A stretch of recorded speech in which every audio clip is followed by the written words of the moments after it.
तो हम दूसरा question time independent Schrodinger wave equation ले रहे हैं। क्वेश्चन 2,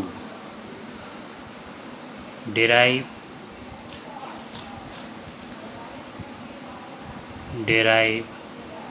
टाइम इंडिपेंडेंट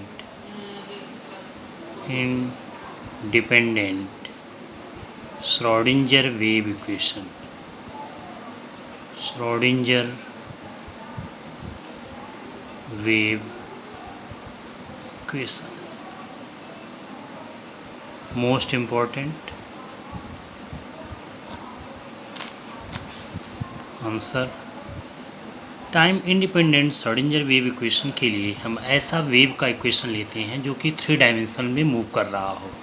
जब कोई इलेक्ट्रोमैग्नेटिक वेव 3 डायमेंशन में मूव करती है तो उसका इक्वेशन बनता है del 2 psi equal to 1/v² into del 2 psi बटे del t स्क्वायर। हम यहाँ पर वेव फंक्शन साई की वैल्यू लेते हैं। Psi equal to psi naught e के power minus i omega t, equation number 2। हम देख रहे हैं कि इक्वेशन 1 में del 2 psi by del t square है। अगर 2 को 2 बार डिफ्रेंशिएट कर लें तो हमारा रिजल्ट मिल सकता है। तो हम एक बार डिफ्रेंशिएट किए, del psi बटे del t इक्वल टू आ गया psi naught minus i omega e के power minus i omega t. दोबारा डिफ्रेंशिएट किए तो del 2 psi बटे del t square equal to psi naught minus i omega, यहाँ आ गया माइनस आई ओमेगा ई के power minus i omega t. यह आ गया del 2 psi बटे del t square equal to आ गया साई नॉट, यहाँ आ गया आई स्क्वायर ओमेगा स्क्वायर ई के power minus i omega T. यहाँ आई स्क्वायर चूँकि कॉम्प्लेक्स क्वांटिटी है तो इसका वैल्यू जो है -1 होता है। del t square equal to आ गया -1 और यहाँ साई नॉट और e power minus i omega t equation 2 से ले लेंगे तो उसकी वैल्यू आ जाएगी साई। तो आ गया del 2 psi बटे del t square equal to आ गया psi minus into omega square 1 into omega square आ गया minus omega square into psi, equation number 3। यहाँ पर हम लिख सकते हैं since i square is equal to -1। अब ओमेगा का मान अगर हम रख दें तो हमारे पास आ जाएगा omega equal to 2 pi n और ये ओमेगा इक्वल टू आ गया 2 pi into v upon lambda. अगर हम लैम्डा की वैल्यू रख लें तो 2 पाई वी इंटू आ गया h अपॉन यम वी। अब ये बराबर आ गया 2 pi m v square upon h। From 3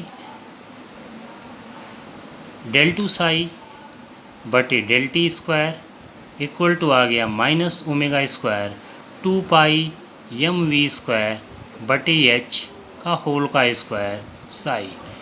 इसकी वैल्यू आ गई माइनस del 2 psi पॉन del t square equal to minus यहाँ आ गया 4 pi square m square v के पावर 4 बटे h स्क्वायर इंटू साई।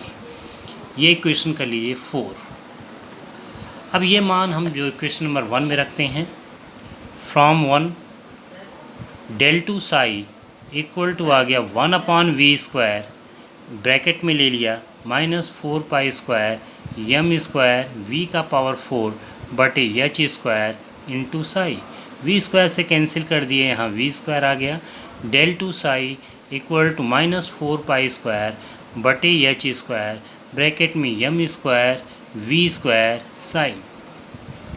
यम ये इक्वेशन नंबर हम ले लेते हैं 5। यम स्क्वायर वी स्क्वायर की वैल्यू होती है 2m e minus v. del 2 psi equal to आ गया -4 पाई स्क्वायर बटे h स्क्वायर, यहाँ आ गया 2m e माइनस वी और ब्रैकेट में यहाँ आ गया साई। यहाँ पर लिख लो ब्रैकेट में since m square v square equal to 2m e minus v. एक चीज़ और है, यहाँ पे h क्रॉस की वैल्यू में del 2 psi इक्वल टू यहाँ आएगा -2m अपॉन h क्रॉस का square e minus v psi. यहाँ पर h क्रॉस इक्वल टू है h अपॉन 2 पाई, तो 1 अपॉन h क्रॉस हो गया 2 पाई अपॉन h और 1 अपॉन h क्रॉस का वर्ग हो गया इक्वल टू 4 पाई स्क्वायर बटे h स्क्वायर। तो यहाँ पर वैल्यू मिल गई del 2 psi equal to plus यहाँ आ जाएगा 2m अपॉन एच क्रॉस का वर्ग e minus v psi is equal to 0। अब एक चीज़, ये क्वेश्चन नंबर हमारा श्रोडिंगर वेव इक्वेशन बन गया, जो कि क्वेश्चन नंबर हमारा 6 रहा। एक चीज़ और पूछी जाती है कि अगर पार्टिकल फ्री हो, if the particle is free, if the particle is free then v equal to 0, मतलब पोटेंशियल आपका 0 हो जाएगा। तब एक क्वेश्चन बन गया del 2 Sai plus 2m upon h cross का वर्ग ई साई इज इक्वल टू 0, और ये क्वेश्चन नंबर हो गया आपका 7, जो कि श्रोडिंगर वेव इक्वेशन कहलाया।